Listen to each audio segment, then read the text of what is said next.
దేవునికి మహిమ ఘనత ప్రభావములు కలుగును గాక. అలా చేయొద్దు. ఈ యొక్క సమస్త జన్మదినాన్ని పురస్కరించుకొని ఈ యొక్క ఆత్మదేవుడు మనతో స్పష్టంగా మాట్లాడును గాక.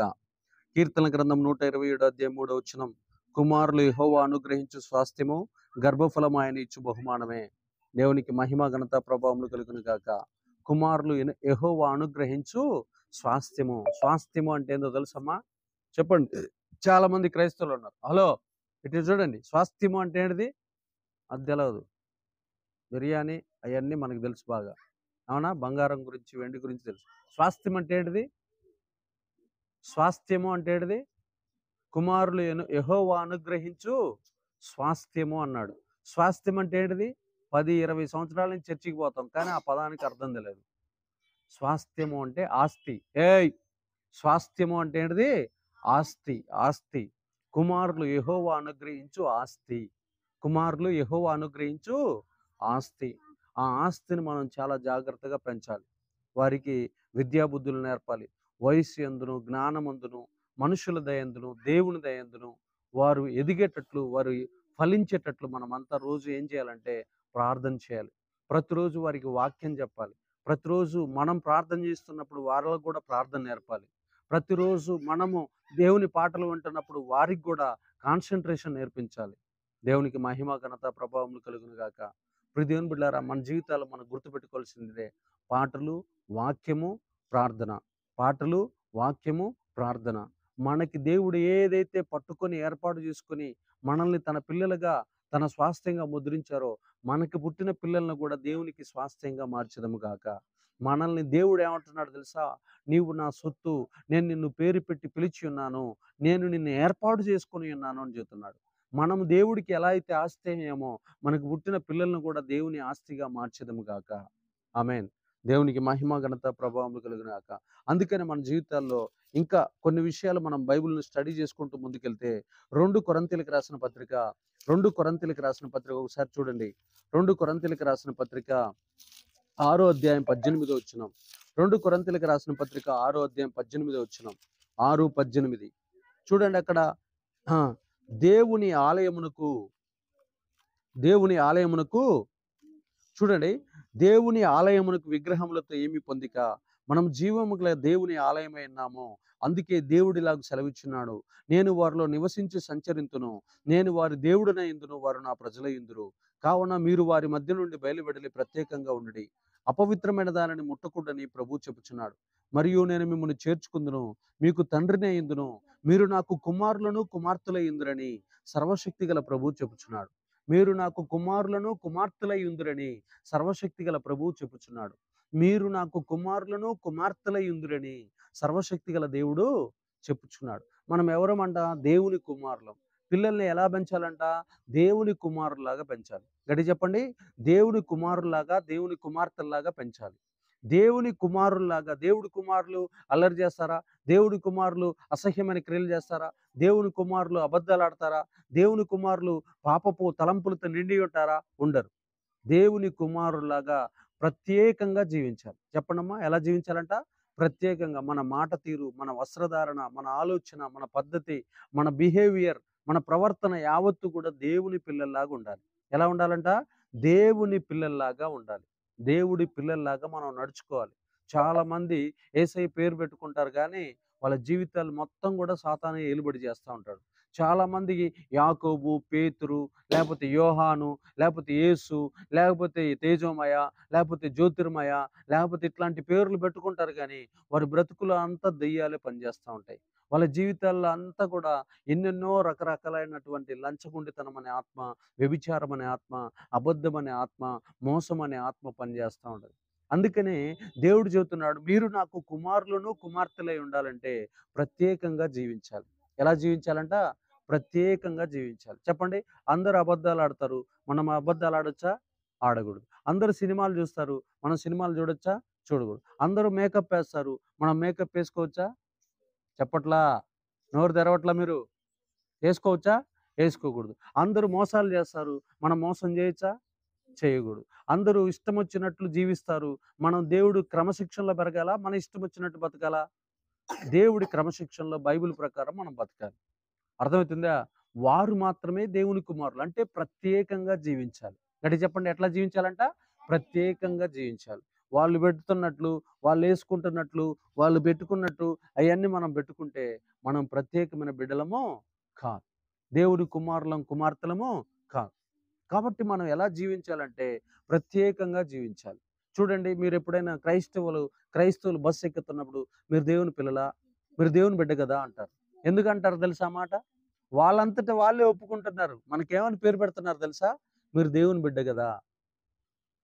అంటే వాళ్ళకేం అర్థమవుతుంది? మనం నిజమైన దేవుడిని ఆరాధిస్తున్నామని లోకస్తులకు గూడా అర్థమవుతుంది. మనం తెల్లని వస్త్రాలేసుకొని రోడ్డు మీద పోతున్నప్పుడు మీరు పాస్టర్ గారు గదా!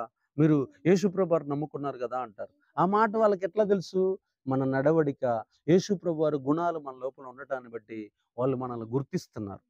వాళ్ళు మనల్ని గుర్తిస్తున్నారు. మన కాడ ఏమీ లేనప్పుడు మనం క్రైస్తవులమని వాళ్ళకి వెంటనే అర్థమైపోతది. అర్థమైతదా? అర్థం కాదా? మనం కొంగేసుకున్నప్పుడే అర్థమైపోతది. మనం లోబడినప్పుడే, భర్త తిడుతున్నా, భర్త ఏదన్నా మాట్లాడుతున్నా, మనం ఎదురు మాట్లాడకుండా మౌనంగా, దీనంగా నోరు మూసుకొని ఉన్నప్పుడే మనం క్రైస్తవులమని, మనం గొర్రె పిల్లలమని అందరికీ అర్థమైపోతుంది. దేవునికి మహిమ, ఘనత, ప్రభావములు కలుగును. అందుకని మనం ఎవరిలాగా జీవించాలంటే దేవుని కుమారులు, కుమార్తెల్లాగా జీవించాలి. మనకు పుట్టిన పిల్లల్ని కూడా ఎలా పెంచాలంటే దేవుని కుమారులు, కుమార్తెల్లాగా పెంచాలి. తర్వాత అపోస్తుల కార్యములు 2వ అధ్యాయము 17వ వచనం. అపోస్తుల కార్యములు 2వ అధ్యాయం 17వ వచనం చూస్తే, అపోస్తుల కార్యములు 2వ అధ్యాయం 17వ వచనం, 2:17. అపోస్తుల కార్యములు 2:17 ఎలాగ మనం బ్రతకాలంటే, పిల్లల్ని ఎలా పెంచాలి అంటే అక్కడ ఎంతో స్పష్టంగా రాశాడు. 2:17 చూడండి. అంత్యదినముల యందు నేను మనుషులందరి మీద నా ఆత్మను కుమ్మరించెదను. మీ కుమారులను, మీ కుమార్తెలను ప్రవచించెదరు. మీ కుమారులను, మీ కుమార్తెలను ప్రవచించెదరు.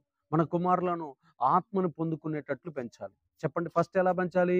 దేవునికి కుమారుడిగా పెంచాలి. రెండోది పరిశుద్ధాత్మను పొందుకునేటటువంటి కుమారులుగా పెంచాలి. ఎలా పొందాలమ్మా? ప్రవచనాలు, దర్శనాలు చెప్పేటట్లు మనం ప్రార్థన చేస్తున్నప్పుడు, మా చిన్న పాప ఉంది సౌఖ్య. ఆ అమ్మాయి మా ఇంట్లో ఎవరికన్నా ఏదన్నా వ్యాధి వస్తే ఆ అమ్మాయి ప్రార్థన చేస్తే తగ్గిపోద్ది. నిజంగా నేనే ఆశ్చర్యపోతా. పెద్ద జ్వరం వచ్చినా సరే ఆమె ప్రార్థన చేయగానే తగ్గిపోతది. అంటే ఇవన్నీ మనం వాళ్ళకి నేర్పాలి. చెప్పండమ్మా, ఏం చేయాలి మనము? నేర్పాలి. ప్రార్థన చేయించాలి. ఇతరులకు ప్రార్థన చేస్తే వాళ్ళు విడుదల పొందాలి. నా జీవితంలో నేను కొన్ని వేల దెయ్యాలు ఎల్లగొట్టా. కొన్ని వందలాది మంది మాంత్రికులను ఓడించా యేసు నామంలో. ఎన్ని లక్షలాది స్వస్థత కార్యాలు జరిగాయి. అలాగా దేవుడు నా ద్వారా ఎన్నో కార్యక్రమాలు చేయించాడు యేసయ్య. కాబట్టి మనం కూడా ఏం చేయాలంటే, ఇక్కడ రాస్తున్నటువంటి మాట ఏందో తెలుసా? ఎలాగుండాలంట? దేవుని ఆత్మను పొందిన కుమారుల్లాగా ఉండాలి. చెప్పండి, ఏ కుమారుల్లాగా ఉండాలంట? దేవుని ఆత్మను పొందిన కుమారుల్లాగా పెంచాలి. లోకంలో ఉన్నోళ్ళందరికీ ఏం పడతాయో తెలుసా? దురాత్మలు పడతాయి. వ్యభిచార ఆత్మలు పడతాయి. తర్వాత లౌకికత్వ ఆత్మలు పడతాయి. ఎన్నో వాళ్ళ వాళ్ళ గుణాలన్నీ చాలా చండాలంగా ఉంటాయి. కానీ మనము ఏ ఏ ఆత్మను పొందుకోవాలంట? ఏయ్! మనం ఏ ఆత్మను పొందుకోవాలంట? పరిశుద్ధాత్మను పొందుకునేటటువంటి పిల్లల్లాగా మన పిల్లల్ని పెంచాలి. లోకంలో సినిమాలు చూడండి, చూడండి తప్పులేదు. ఆ! అబద్ధాలాడండి తప్పులేదు. సారా తాగండి తప్పులేదని చెబుతున్నారు. అన్నా, లవ్ చేస్తే తప్పేందన్నా? ఇప్పుడు కామన్ అన్నా. అన్నా, ఇప్పుడు అబద్ధాలాడటం కామన్ అన్నా. అన్నా, ఇప్పుడు దొంగతనాలు కామన్ అన్నా అని లోకం వాళ్ళు చెబుతున్నారు. అట్లా పెరగొచ్చా మనం? మనం పరిశుద్ధాత్మలో పిల్లల్ని పెంచాలి. పరిశుద్ధాత్మను పొందుకునేటట్లు, దర్శనాలు చూసేటట్లు, ప్రవచనాలు మాట్లాడేటట్లు, మనం ప్రార్థన చేస్తే ఇతరులకు తగ్గేటట్లు అలాగ పిల్లల్ని పెంచాలి. అలా పిల్లల్ని పెంచకపోతే మనకి మనకి లో మనకు పుట్టిన పిల్లలకి, లోకంలో ఉన్న పిల్లలకి తేడా ఏమీ లేదు. ఇంక వాళ్ళు లో అల్లరి బూతులు మాట్లాడతారు. మన పిల్లలు అల్లరితో కూడిన బూతులు మాట్లాడితే ఇంక వాళ్ళకి మనకి తేడా ఏముంది? చెప్పండమ్మా, న్యాయం చెప్పండి. తేడా ఉందా? ఇక యేసయ్యని నమ్ముకోవటం వల్ల ఉపయోగం ఉందా? చెప్పవేందమ్మా? ఉపయోగం ఉందా? యేసుప్రభు వారి దగ్గరికి ప్రతి ఆదివారం రావటం వల్ల ఉపయోగం ఉందా? లేదు. కాబట్టి మన పిల్లల్ని పరిశుద్ధాత్మను పొందుకునేటట్లు మనం వారికి వాక్యాలు చెప్పాలి. దేవునికి మహిమ, ఘనత, ప్రభావములు కలుగును గాక. సామెతల గ్రంథము 31వ అధ్యాయము, సామెతల గ్రంథం 31వ అధ్యాయము 28వ వచనం చూస్తే అక్కడ రాయబడిన మాట ఏందో తెలుసా? క్లియర్‌గా 31:28 ఆమె కుమారులు లేచి ఆమెను ధన్యురాలందురు. దేవునికి మహిమ, ఘనత. ఏ ఏ కుమారుడిని, కుమార్తెనైతే మనం పెంచుతున్నామో ఆ యొక్క పెంచినటువంటి కుమారుడు గాని, కుమార్తె గాని ఆయన ఉదయాన్నే లేచిన తర్వాత నా తల్లి ధన్యురాలు, నా తండ్రి ధన్యుడు అని పలకాలి. అలా పలక్కపోతే తల్లిదండ్రులను తిడుతున్నాడంటే వాడు సోమరిపోతన్నా ఉండాలి, లేకపోతే బాధ్యతారహితుడైనా ఉండాలి, లేకపోతే దేనికన్నా వ్యసనాధారుడైనా ఉండాలి, లేకపోతే నిద్రపోతైనా ఉండాలి. ఉదయాన్నే లేచిన తర్వాత నా తల్లి ధన్యురాలు, నా తండ్రి ధన్యుడు అని పలికేటటువంటి కుమారులను మనం పెంచాలి. అలాగ పెంచాలి గాని వారు మనల్ని చూస్తే వారు మనల్ని చూస్తే భయపడాలి. మనం ముసలోళ్ళయిన తర్వాత వాళ్ళు మనకు మేలు చేసేటటువంటి పిల్లలుగా వాళ్ళని పెంచాలి గాని, వాళ్ళు మనల్ని చూస్తే కొట్టేటట్టు, తిట్టేటట్టు, చంపేటట్లు అలాంటి పిల్లల్ని మనం తయారు చేయకూడదు. ఎప్పుడు మనల్ని ధన్యురాలంటారు చెప్పండి? మనం వాళ్ళకి మంచి విద్య, వాళ్ళకి మంచి బుద్ధి, వారికి మంచి ప్రార్థన, వారికి మంచి ఆత్మీయత, వారికి మంచి దైవ గుణాలు నేర్పినప్పుడే వారు మనల్ని ఏమంటారు? నేను ఈ రోజున ఇంత పేరు ప్రఖ్యాతులు తెచ్చినా అంటే మా అమ్మ వల్ల, మా నాన్న వల్లే అని చెప్పి మనల్ని వాళ్ళేం చేస్తారంటే ఆశీర్వదిస్తారు. అలాంటి, అలాంటి పిల్లలని మనం తయారు చేయాలని వాక్యం తెలియజేస్తుంది. దేవునికి మహిమ కలుగును గాక. కీర్తనల గ్రంథం 144 అధ్యాయము కొన్ని మాటలు ముగిస్తాను. కీర్తనల గ్రంథం 144 అధ్యాయం 12వ వచనం. మన కుమారులు తమ యవ్వన కాలమందు ఎదిగిన మొక్కల వలె ఉన్నారు. ఆమేన్. ఎలా పెంచాలంట? ఎదిగిన మొక్కల వలె పెంచాలి. గట్టిగా చెప్పండమ్మా. ఎలా పెంచాలి? ఎదిగిన మొక్కల వలె కుమారులను పెంచాలి.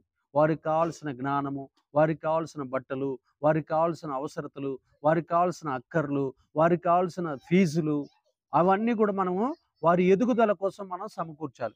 అరే! ఈ ఒక్క సంవత్సరం ఆపరా, డబ్బులు లేవు, ఫీజులు లేవు, ఒక 1 ఇయర్ ఆపయ్యా అని అట్లా మనం ఆపకూడదు. వారు ఎదుగుతున్న సమయంలో మనం వారికి అడ్డంకిగా ఉండకూడదు.